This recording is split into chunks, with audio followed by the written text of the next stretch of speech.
Hello and welcome to the In Conversation with Shaykh Abdal Hakim Murad, in which we'll unpack his latest book, Travelling Home, Essays on Islam in Europe. Abdul Hakim Murad, also known as Dr. Tim Winter, is a lecturer of Islamic studies at the University of Cambridge, and he's also the Dean of Cambridge Muslim College, which develops Muslim faith leadership. His new book is a thoroughly frank and thought-provoking book, which provides essential reading to anyone looking for a deep understanding of the position of Islam in Europe. This is a pre-recorded session, but there will be an opportunity for a live Q&A after the broadcast. So please visit the Bradford Literature Festival website for more details.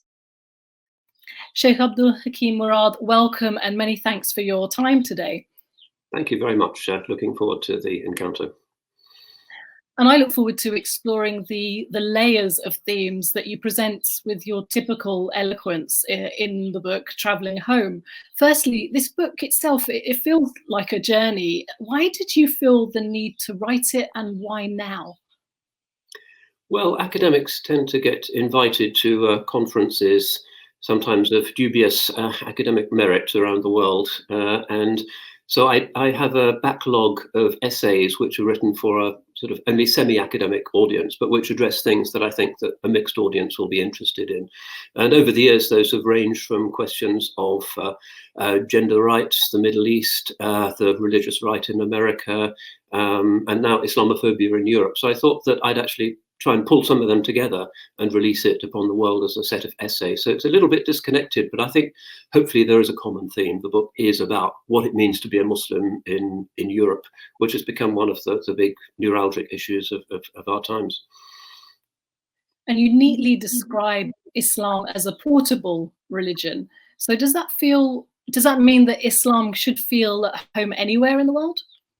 Well, the point of the book is to get beyond the often quite useful sociological, political science discourse about minorities in the West, and to see what the voice of those minorities might itself look like if it went beyond kind of bread and butter issues of halal meat in schools and Muslims in prison and those kind of sociological issues, to see what inner resources Islam has for dealing with this, in many ways, very problematic situation that as I indicate at the beginning of the book, Europe is a continent that historically defined itself as being that last bit of the ancient world of the Roman Empire, which didn't become Muslim.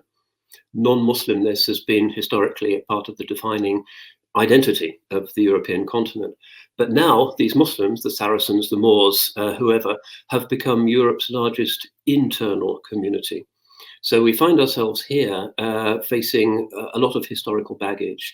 And I think it's important to see that this is not a zero-sum game, but there are ways in which we can draw on the enormously rich Muslim libraries to move beyond the kind of discourse of victimhood and them and us polemic and zero-sum approaches to integration on the basis of endless concessions, and see how we can experience this as something very positive, but also something that is an authentic and loyal continuation of the Muslim narrative.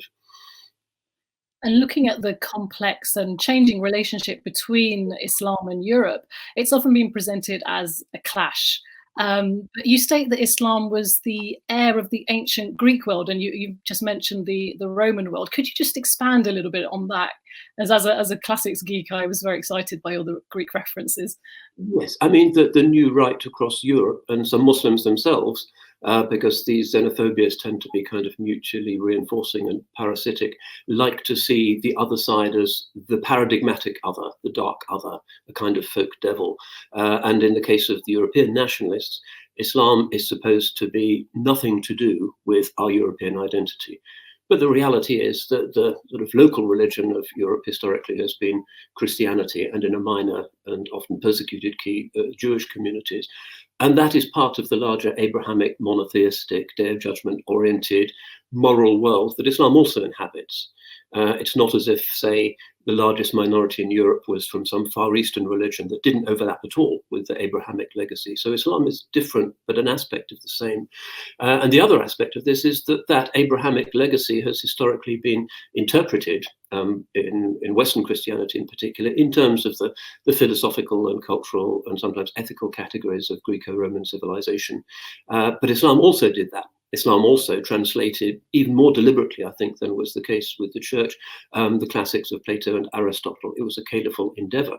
The caliphs of Baghdad set up an academy so that specifically the works of Plato, Aristotle, Plotinus, and so forth could go into Arabic in order to enrich the Muslim conversation. So Muslims are heirs to the Abrahamic tradition, but also to the Greco-Roman tradition. And therefore, any kind of simplistic view of Islam and the West as necessarily being opposites has to give way to a much more nuanced and I hope more hopeful narrative. And you rephrase certain buzzwords like you talk about not citizenship, but meta citizenship, and you talk not of integration, but of vertical integration. Could you just expand on what you mean by that? Yeah, I mean, in my attempt to create a classically Muslim, but contextually alert theology of what it means to be in one of these contested minority spaces in Europe, I've had to extend the tradition a little bit in order to create some new categories. So one of the chapters is about what we do with an atheist neighborhood. Historically, Islam's engagement with the others has assumed that the religious other is a religious other, the Ahlul Kitab. Nowadays, in a place like Britain or France, we may find that most of our neighbours don't follow any kitab, any scripture at all, and therefore we need to extend the traditional discourse into this new and obviously more challenging environment. But there's other ways in which I look at this as well, and you mentioned the term vertical integration, which is a term kind of illicitly smuggled in from economics, really. But the idea that Muslims are being, for often valid reasons, invited to integrate more fully into Western European societies, and any society has the right to expect that. And Muslim communities also expect that of their minorities. And in the Muslim world, it's normal. But the question is, into what are we integrating? Is it just into the current politically correct beliefs about the body, or is it about a deep engagement with what is actually richer, more precious, more authentically local? Are we simply being invited to be French Muslims or British Muslims insofar as we subscribe to what are beliefs ultimately of globalizing origin? Or are we being invited genuinely to put down roots deeply into the local soil? And I'm more interested in that vertical integration. And one of the claims that I make is that Muslims actually belong in Europe far more than atheists do, because Europe is historically Judeo-Christian and has always conceived of itself as the crucible, the heartland of Christian religion. And so much of its traditional forms, stories, narratives, value systems come ultimately from the Bible. Muslims can engage with that far more authentically and profoundly than any atheist can. So one of the kind of games that I play in the book is to suggest that actually the Muslims have a much more authentic sense of belonging in Western Europe than the atheists do, who really can be seen as immigrants from a far distant planet with very little overlap with what is deepest and most authentically and most recurrently European. That's fascinating. And also you mention how we should master and inhabit the languages and the genres of the kind of the cultural psyche, which I find really, really interesting. So could you give any examples of that? Yeah, I think one sign of the frank decadence of contemporary Islam is that wherever Islam went historically, it became a culturally fertilizing principle. To the annoyance of the Hindu nationalists, the buildings in India that tourists most want to see tend to be the Muslim buildings, the Taj Mahal, the Red Fort, and so forth. It's the same for what happened when Iran, Central Asia, the Balkans, Spain were Islamized. The most popular tourist spots in Spain are not Burgos Cathedral, but actually the Alhambra, the mosque in Cordoba. Islam does civilization better, we can objectively say, than its rivals. That great tradition doesn't seem to be happening in our modern reality in the West. Culturally, in terms of the literature, the sounds we produce, textiles, glassware, carpets, architecture, whatever it was that we historically excelled in, we are lagging behind, and in some cases have even forgotten that we had those traditions. So one of the things I think we need to do is, as part of the integration process, recognize that with our extraordinarily rich heritage, we should be culturally enriching rather than just hoping for some crumbs to fall off the table of the white man's banquet. But actually we come with a gigantically wonderful and rich legacy that isn't just to be admired in the British Museum, but can actually be present in new mosques that are built in Bradford or Leeds or somewhere like that, so that Islam once again shows its power as a spiritually and hence culturally transformative and uplifting force. And does this speak to your notion of tanfir, about repelling souls instead of attracting them? You speak about a fearful Islam that's arising through tanfir. Are Muslims then themselves or ourselves endangering the spirit of faith through that? Yeah, the Quran is very emphatic that believers should fear God alone.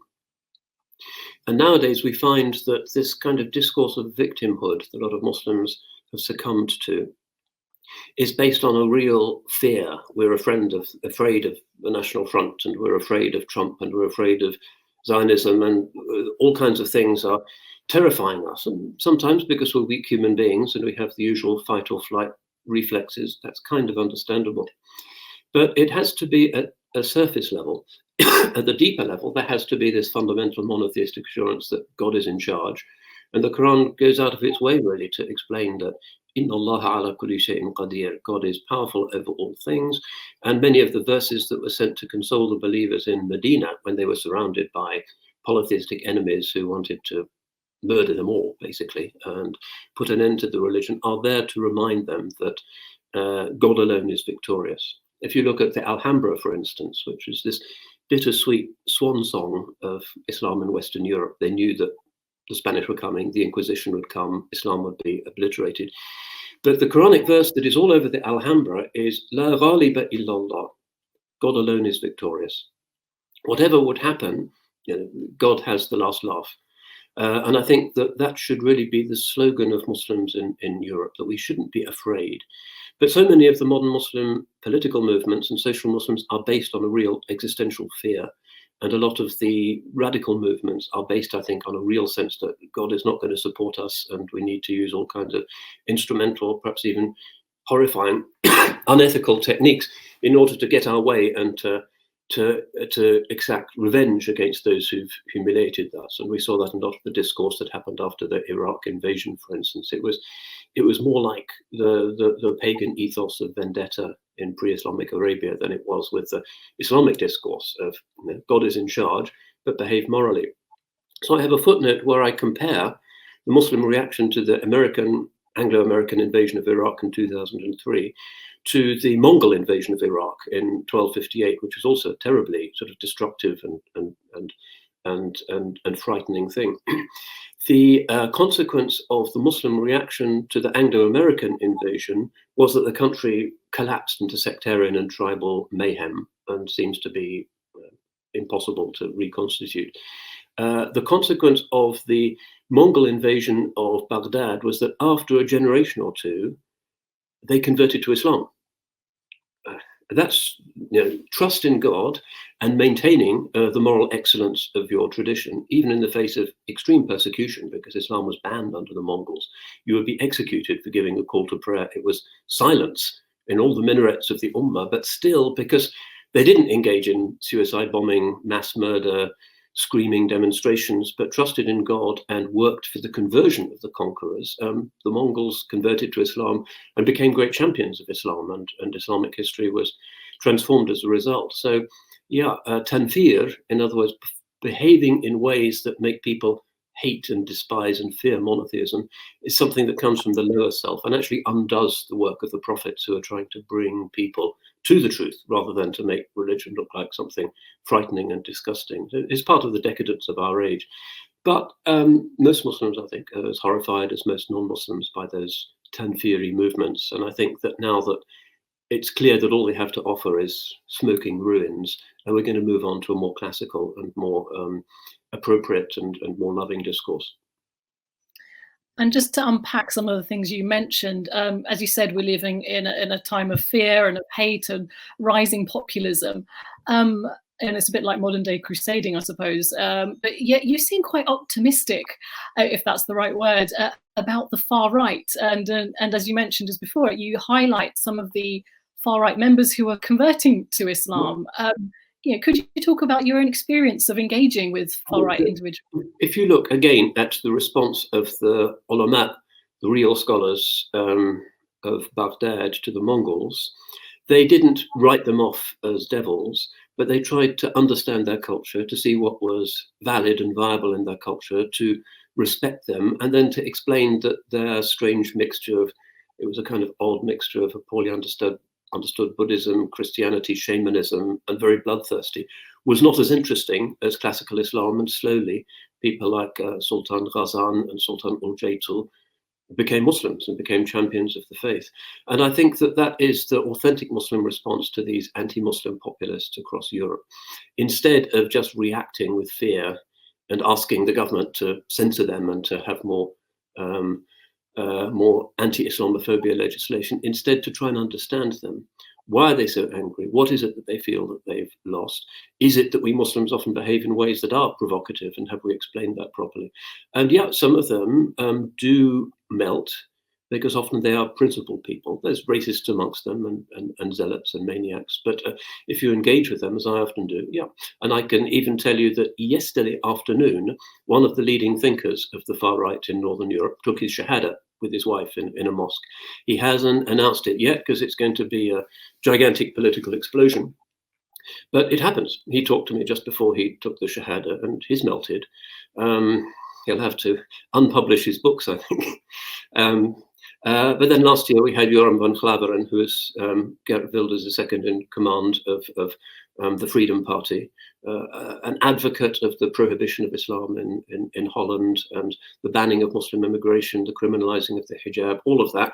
He converted last year as well and has written a book about it. So Islam says everybody has a soul, understand people's grievances, don't write them off, and try and work with them, because truth is magnetic and beautiful, and monotheism is the most powerful idea in history. Properly presented to those people, we shouldn't despair of them. God can move their hearts. That's an extraordinary and a sympathetic view of the far right. And I think you also mentioned like Umar ibn al-Khattab as well, and kind of liken conversion in the spirit of what we're talking about right now. Yeah, I mean, the Prophet, the founder of Islam, knew that there were people who were out to kill him and had killed some of his disciples and were cursing him, but he would pray for their guidance. Oh God, strengthen Islam with Abul Hakam or Omar, was his prayer. Abu Jahl ended up not converting. Hearts are in God's hands. But Omar did convert in one of the most dramatic and touching stories of the whole seerah, the prophetic biography.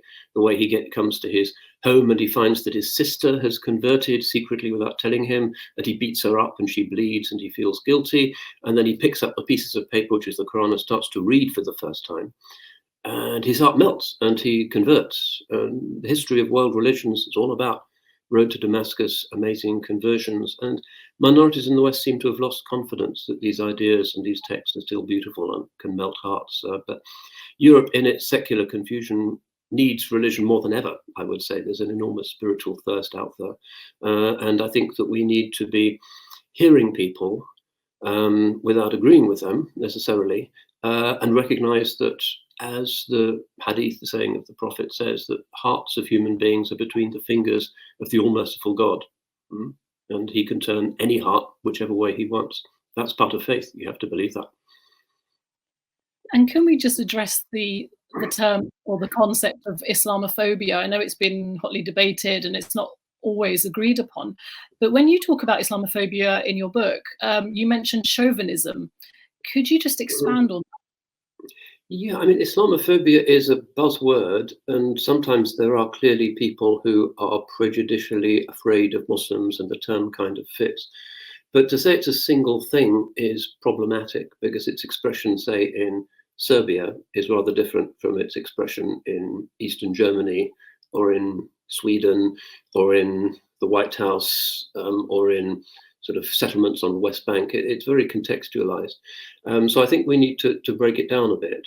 And also it tends to presume a kind of straightforward analogy with many of the other phobias that we're fighting against in the contemporary world. And if we buy into that victimhood narrative in a simple way, we may find ourselves with some very strange bedfellows.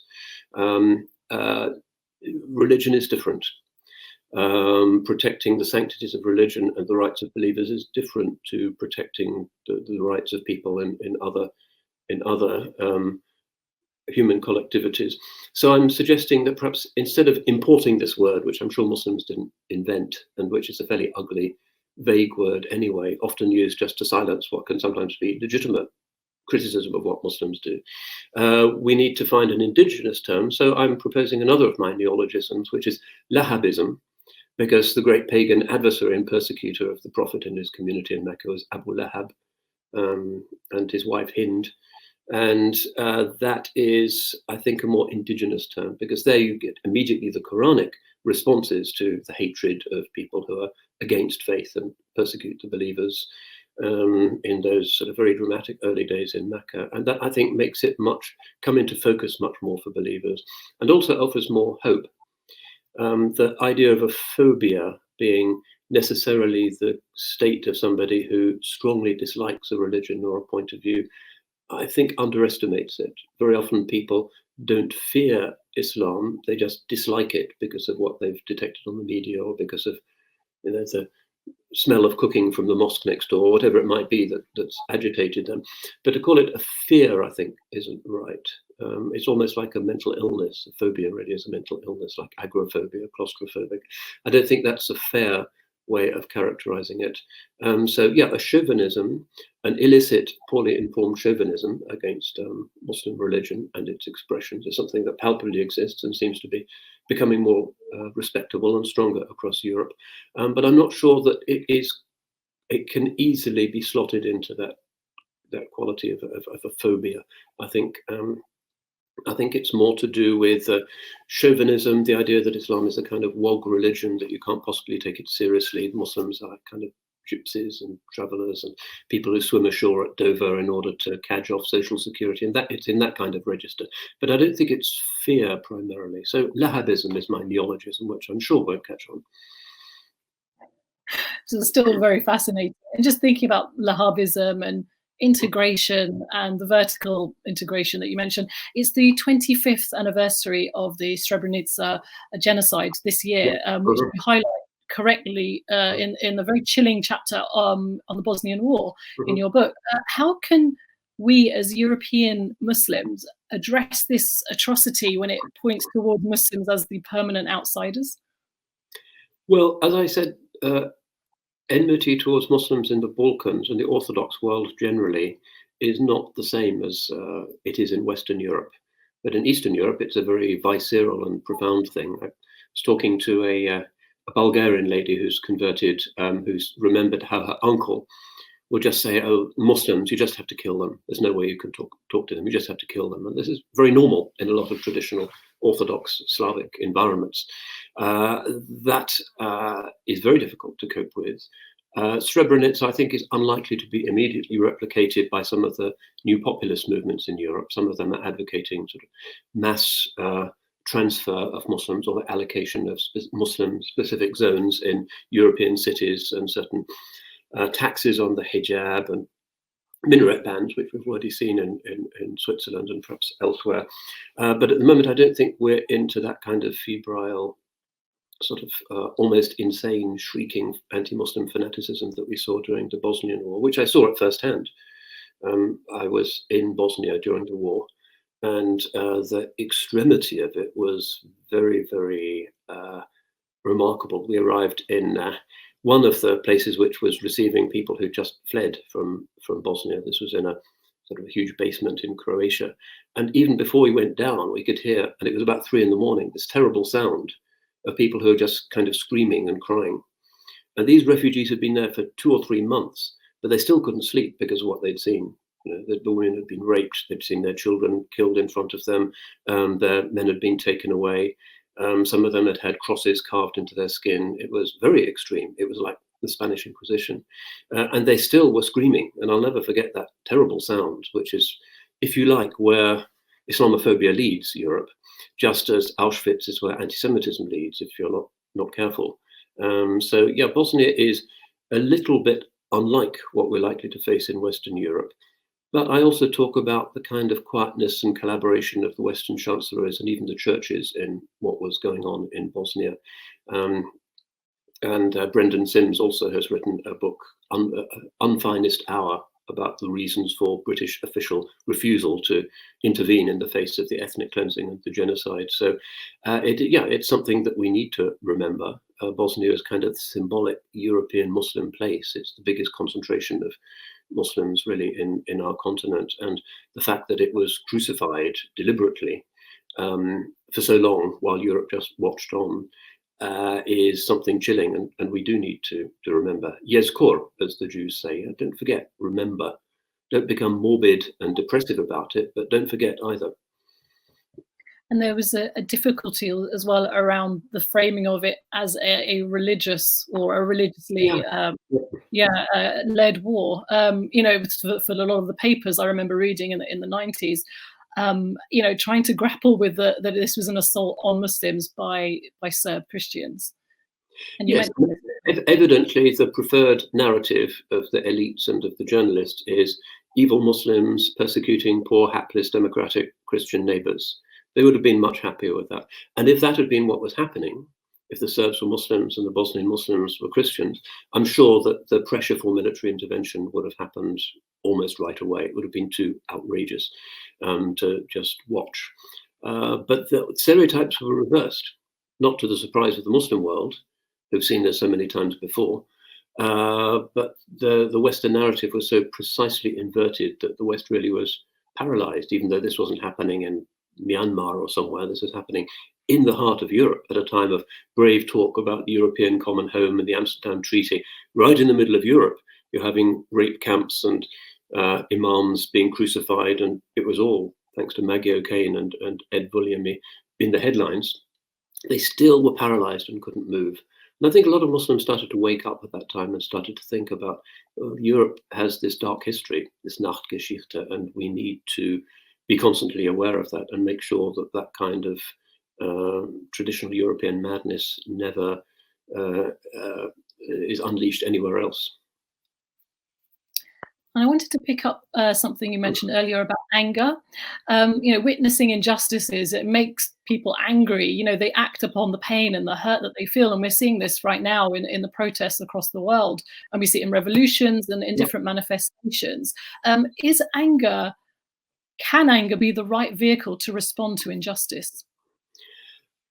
Well, anger is a normal part of what we would call the fitra, the human sort of biomedical, spiritual composition. And it's inhuman to see injustice and cruelty and not to get angry. We are not like the Stoics, who thought that we should transcend all emotion and just be in a kind of sterile, neutral plateau. And the Prophet, the founder of Islam, sometimes grew angry. When he saw injustice and cruelty, he would grow angry. But what that chapter tries to do is to differentiate between a legitimate anger, which is for the sake of God, and an anger which is the kind of animalistic reflex that happens when somebody's insulted me. Somebody's taken my toy in the playground, so I get really angry and I want to punch him in the nose. And that is within us as well. It comes from the lower self, not from the spirit. And that, again, is Quranically identified as the hamiyya, or the vengefulness of the pagan world before Islam, where everything was about tit for tat vendetta between tribes, and anger was really the dominant emotion. And monotheism tries to transcend that and to find ways of quelling the mad anger, which, is the hadith says, is like a coal in one's heart, and to validate and properly channel what is a righteous anger. The anger of, for instance, the Muslims were very active in the anti-apartheid struggle in South Africa. There was a lot of anger involved. Not to be angry about apartheid would have been a monstrosity, but they didn't get into forms of terrorism, wildness, suicide bombing, chest thumping, screaming. It was very well directed and collaborated with other communities. That's how you direct a legitimate prophetic anger, and that's how you succeed.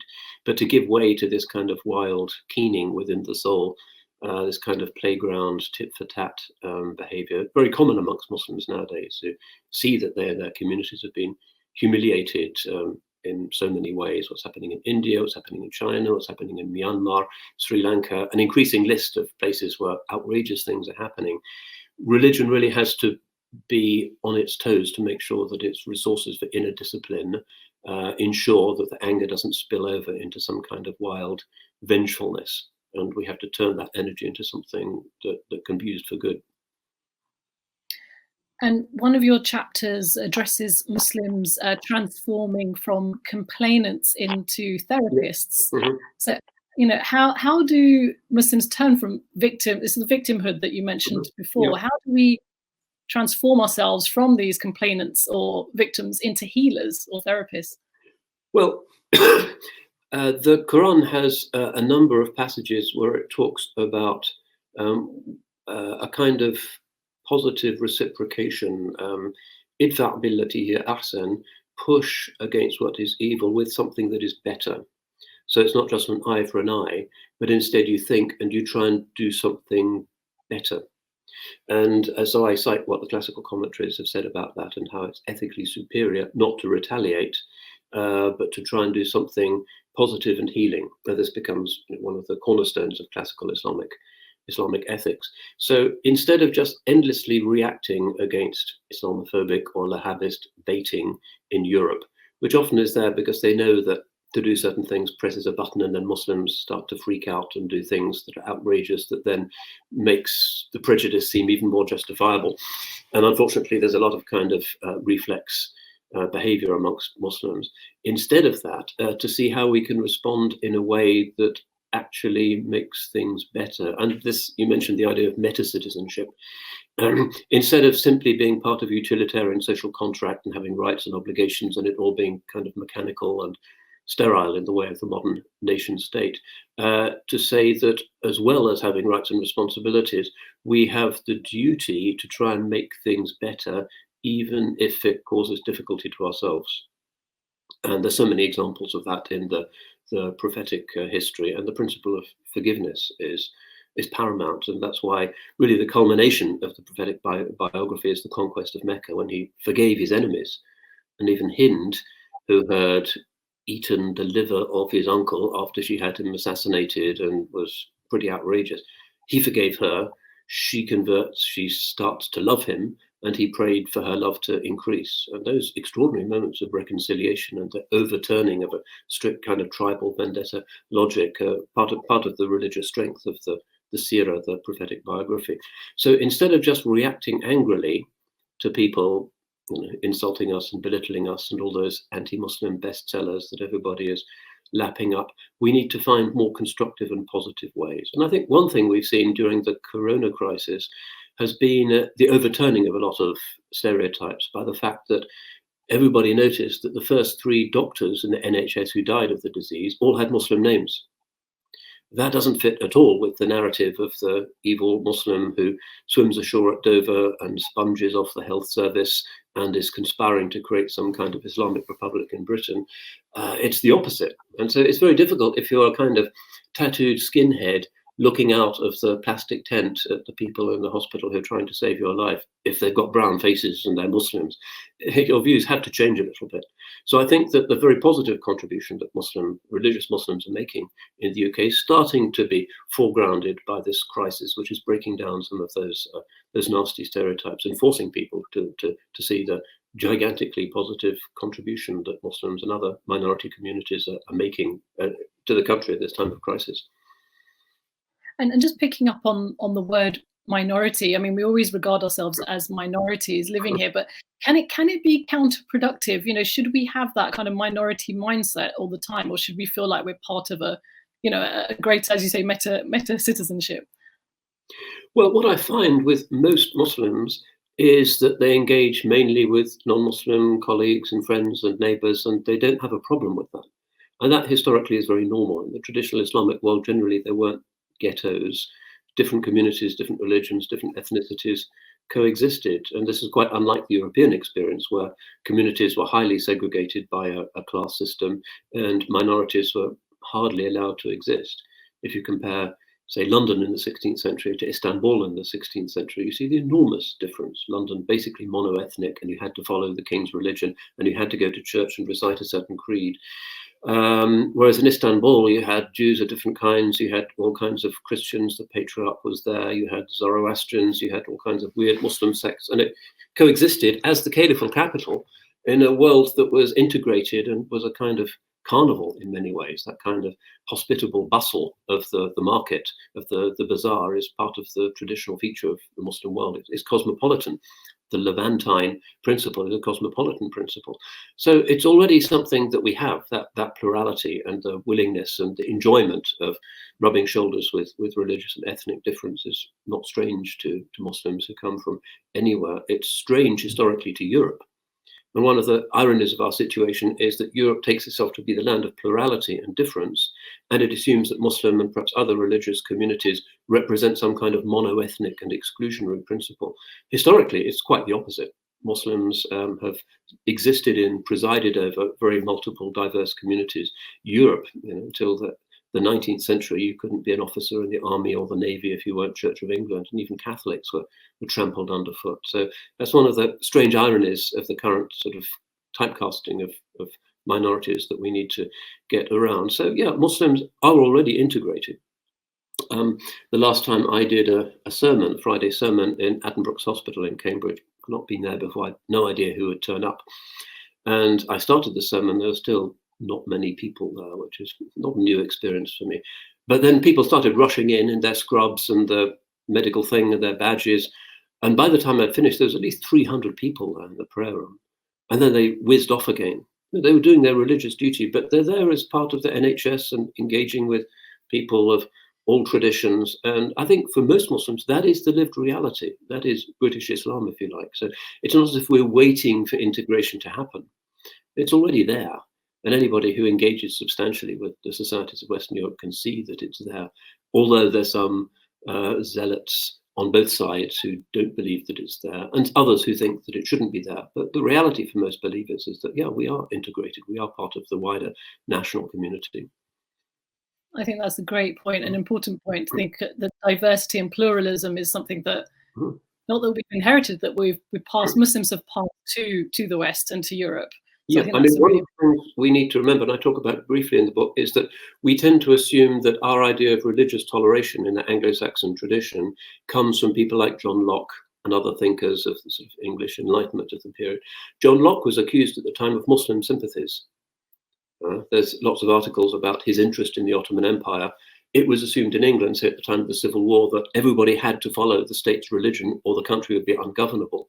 But dissidents then would point to the Ottoman Empire, which was regarded as the most successful state in Europe, and said, well, in the Ottoman Empire, the Grand Turk allows the Jews and the Christians of different kinds.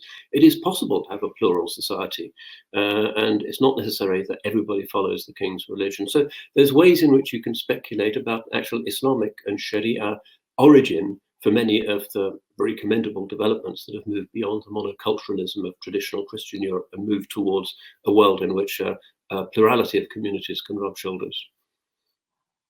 And just talking about British Islam that you mentioned, you reference Abdullah Quilliam, the quintessentially English gentleman who became a Muslim in Victorian times. What lessons can we derive from him and the community around him when we consider British Islam? Is that where it started?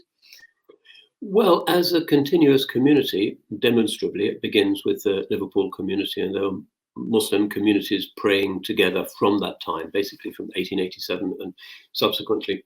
There were Muslims in England long before that, and people had converted during the Crusades, for instance, and were then outed as Muslims and done to death. The records indicate that 3 people in the 16th century were impaled on stakes in Wales, for instance, when they admitted that they'd converted to Islam. So there's that older history. There's Archbishop Laud at the time of the Civil War who launched a kind of inquisition. So people who were suspected of having converted to Islam would have to wear a particular kind of hat, stand at the back during churches, and were reintegrated into the established church. So we have that older kind of the martyr Islam of the pre-Victorian period. But that's not a continuous tradition, because those secret communities didn't really manage to perpetuate themselves. But yeah, from the late Victorian period, Britain, as the sort of metropolitan capital of the world's greatest empire, chickens started coming home to roost. Not just Muslims starting to settle in port cities, the Yemenis and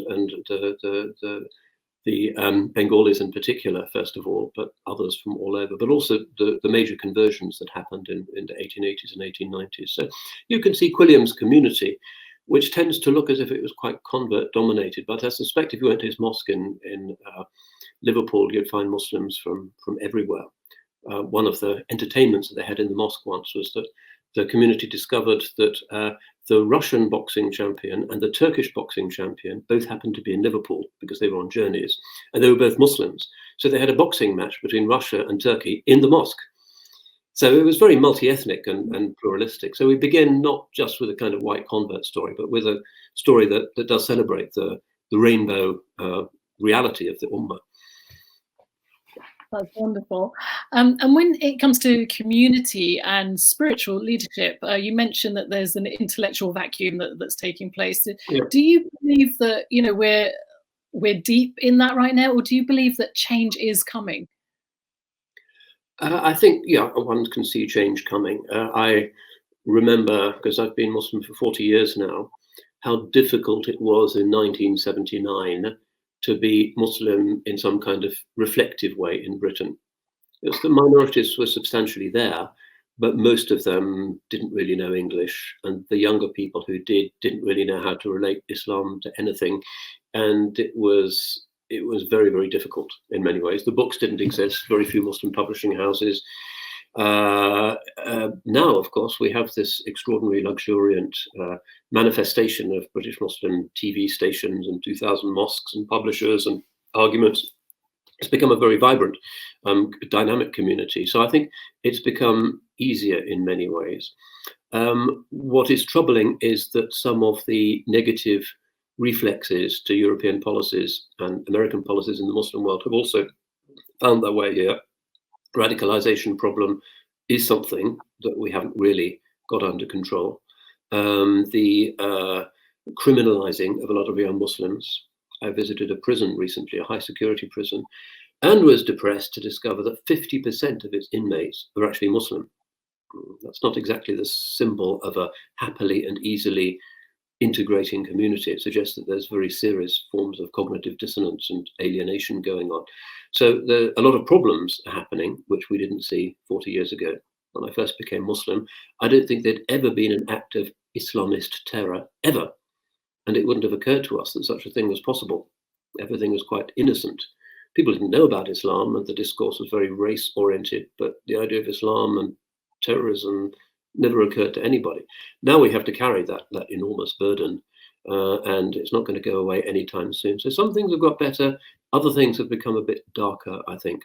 But in terms of thinking, yeah, there's obviously Muslim journals and websites and forums and Muslims getting into academia in a serious way, and the conversation is not where it should be, because it's intrinsically a difficult thing to juxtapose the very complex and rich, diverse intellectual legacy of Islam, much of which is only accessible if you know the languages, with the complex arguments that are happening about the West and British identity and citizenship and so many things, as we can see with riots on the streets now, not being settled, even in the Western conversation. That it's very difficult. But we've made, I think, significant strides towards that. And I think that the culture is slowly improving. And it's constantly forming, isn't it? It's like formulating. So we're kind of thinking on our feet. We have been doing that for years, but there's like a constant kind of evolution and a devolution that's going on in our society around us, I feel. Yeah, we are, in Zygmunt Bauman's phrase, in a state of liquid modernity. Traditional civilizations had certain constants. Even ancient Rome, which was not really a very sort of religiously driven civilization, had certain features and constants and values and texts which sustained it for centuries. Christendom was the same, traditional China was the same. Modernity, the values seem to be upended with every new generation. And the unrootedness of the West in its former Christian or Judeo-Christian matrix is something that has pushed us into a postmodern, but also quite vituperative space about values and belonging that is quite concerning, I think, for minorities who almost by definition tend to be weak and vulnerable. And this again is a problem. How can we integrate into an existing civilization, like Muslims integrated into Ming China, even though the Chinese Confucian Taoist thing doesn't seem to overlap at all with Abrahamic religion, but Muslims could take the exams for the Mandarinate. Cheng Ho led the Ming fleet to Africa, and there were Muslims very high up in the Chinese hierarchy, and Islam was recognized as one of the 3 official religions of the Chinese Empire at the time. But when you're engaging with modernity, things change so quickly that no sooner have you defined your relationship to one value than it is being denounced and something else has taken its place. So integration into this liquid modernity is much trickier. And it's not just Muslims who are struggling, but traditional Catholics, Orthodox Jews, and so forth. Because each time you focus on the target, it's kind of moved and there's something else there. Which for many people is a sign that actually it hasn't got any answers, and therefore we need to retreat into tradition, which is a wise position, but has to be acted on wisely. And you do mention that there's an imbalance with the decline of religion. There's come an imbalance of mind, body, and soul to a point where we're left just with the body as the sole focus. Yeah. You know, have the repercussions of that affected Muslims as much as anybody else? Yes, I think so. The ambiguities of consumer modernity that on the one hand say women are equal and should be esteemed for their intelligence and performance at work and wealth creating capacities and whatever else that is that they are validly esteemed for nowadays.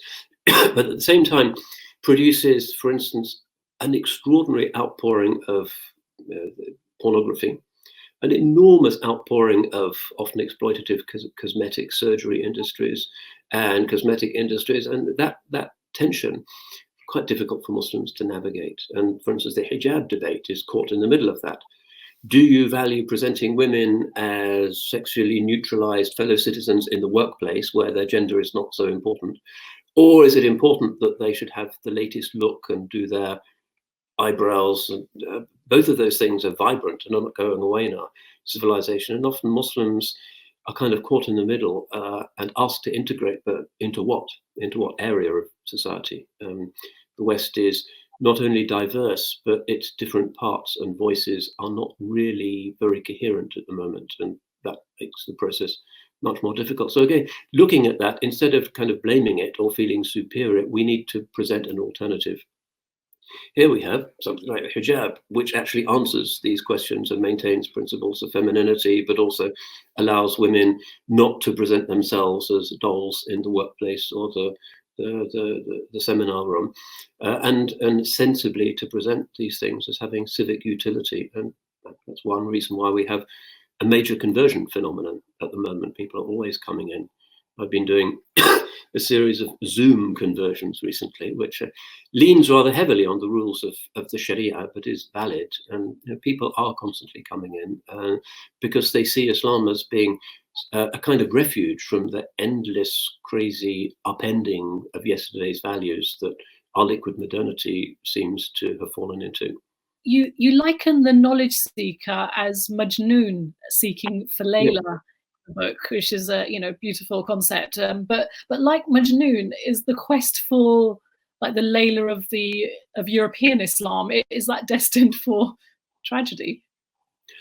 No, because despite all of the bad news and the people who trade on the bad news, most people across the continent have a kind of bearable experience. Yes, there's racism, there's Islamophobia, there's prejudice, there's Islamic radical, all of that is there. But it's at the margin of things. It's not the dominant narrative for most people's existence. So slowly things are happening. There's more intermarriage, for instance, so families coming together. People are speaking local languages rather than Kurdish or Turkish or Gujarati, and things are slowly improving. But whether we have properly theologized that and whether that is expressed in the culture of the mosques and the madrasas rather than just on the ground amongst ordinary Muslims just trying to be sensible, I think that's the next stage. So yeah, the Layla Majnun story I'm kind of deploying as an example of the seeking for the knowledge that enables leadership and guidance. Integration is not just an anthropological fact, but it has to be theorized by religious communities that want to be contiguous with intellectual, philosophical, jurisprudential heritage of their past. So what is the theology of a positive Muslim constructive belongingness in Europe? And where does one study that? Do you go after Al-Azhar? Will the Azhar really tell you how to be a Muslim in Bradford? Probably not. I was in Azhar as a student, and we had students there who were from Bradford, but they didn't achieve much illumination because the Azhar is for training people from the Middle Eastern world primarily. So the leadership crisis, I think, is very urgent. We have to have inculturation at the higher levels amongst the ulama, more respect for what is legitimately and respectably local, rather than importing the customs and the assumptions of beautiful but far off lands. That's going to be the next challenge, I think. So I'm suggesting that the Majnoon, the kind of mad lover of Layla, is the one who should not only be seeking traditional sacred knowledge and end up as an imam or chaplain or whatever, but somebody who should understand what she truly is, which is not adherence to any particular ethnic narrative within Islam, but a universal code of values and truth. And that, I think, has become quite difficult. Thank you. I'm not sure whether I can ask one more question. I have about 10 more, but I'm gonna. There were so many questions that were just brought up by the book, even with the, we are an Abrahamic faith, but you talk about us being closer to Ishmael and talking about our role as an Ishmael in our current times. Could you just expand a little bit on that? I thought that was fascinating. Yeah, I mean, these ancient stories in Genesis and elsewhere are very pregnant with subsequent meaning. And Abraham having two sons, Isaac and Ishmael, is one of those great bifurcations in the history of monotheism. Isaac becomes the chosen son and hence the ancestor of Israel and Jesus of Nazareth, whereas Ishmael is perceived by the Genesis authors and by the Western tradition as the outcast, the one who's rejected, sent off with Hajar into the desert, presumably to die. Whereas the Muslims take themselves to be Ishmaelites, the founder of Islam, the descendant, the only prophetic descendant of Ishmael. So what this means is that Islam is the affirmation and the vindication of outcast status and otherness. So that his mother, Hajar, is Egyptian. So you already have the incorporation of the African into the Hebrew line. So in the context of the kind of Black Lives Matter argument, you could say Islam is the only major world religion which integrates African DNA and the principle of African respect into the founding story of its religion. And that's how Islam has always seen itself, that it is for all mankind and therefore not just for a people or for a region, but including Africa, and which for the Bible authors was the kind of, Egypt was the emblem of otherness. You didn't go there, it would treat you badly, but Islam embraces it genetically. And therefore Islam is the harbinger of a universal pluralistic civilization, but also one that is used to the idea that the chosen are on the surface unchosen and rejected. So an Ishmaelite identity is kind of being like Roma, gypsy, disliked minority, sort of chucked out, despised, disparaged. And there's a certain expectedness to that, even though we shouldn't put up with it. That's brilliant. Yeah, I really enjoyed that part of the book, because that really spoke to me, and about all the issues that you were mentioning, that was just, extraordinary. You say that your book is not a call to reform, but a call to repair what has been deformed. Yeah. So are we now in our process of repairing that, and how do we move forward? I think it will happen because the legacy of Islam is pretty overwhelming and pretty clear. And Islam does have this idea of ijma', that you stay in line with the consensus. If you go into the old libraries, I spent my life really gathering dust in libraries, you find a wondrously profound, humane, love-oriented, sensible religious legacy that seems to have been forgotten in most parts of the Islamic world. Those books are gathering dust. I spent time in the Egyptian National Library, and the windows are broken, pigeons are flying in and out, there's bits of Quranic manuscripts on the floor, it's third world decadence, and nobody's reading those things. Instead, they read little tracts about establishing this and that and Islamic insurance and getting our own back on the West, and it's become a very small and shriveled religion. It's become ideologized. But as long as the books are there and the libraries are there, then anybody who is honest about being in continuity with this uniquely beautiful and capacious heritage can see what Islam is meant to be. It's not meant to be this stupid, angry fundamentalism. Neither is it meant to be some kind of apologia for tradition and a justification for complying with all of the latest liberal beliefs. It's something majestic but profoundly moral and profoundly humane. And we just need to get more people in those libraries polishing off the dust and seeing what Muslims have always historically taken Islam to be. So yeah, I don't think we need to reform that because it's already diverse and beautiful. And I believe, and I've seen that it has the resources necessary to carry us through the stormy period in our history. But we do need people who have the patience to acquire the linguistic skills, to travel, to understand, to spend decades sometimes really seeing the beauty of this, unveiling Layla, as I put it, to see the beauty of the lost but not forgotten beloved. Shaykh Abdal Hakim Murad, it's been such an honor. Thank you so much. I have so many more questions, but I will stop and let you go. So thank you for sharing your wisdoms and your reflections with us today. It's been truly fascinating. Well, thank you and bless you. And I hope others found it useful as well. I'm confident that they will. So thank you again. And Shaykh Abdal Hakim Murad's book is available for purchase either online as an ebook or from any good bookstore. I hope you enjoyed today's conversation. Thank you for joining us for this digital session of the Bradford Literature Festival. Goodbye and take care.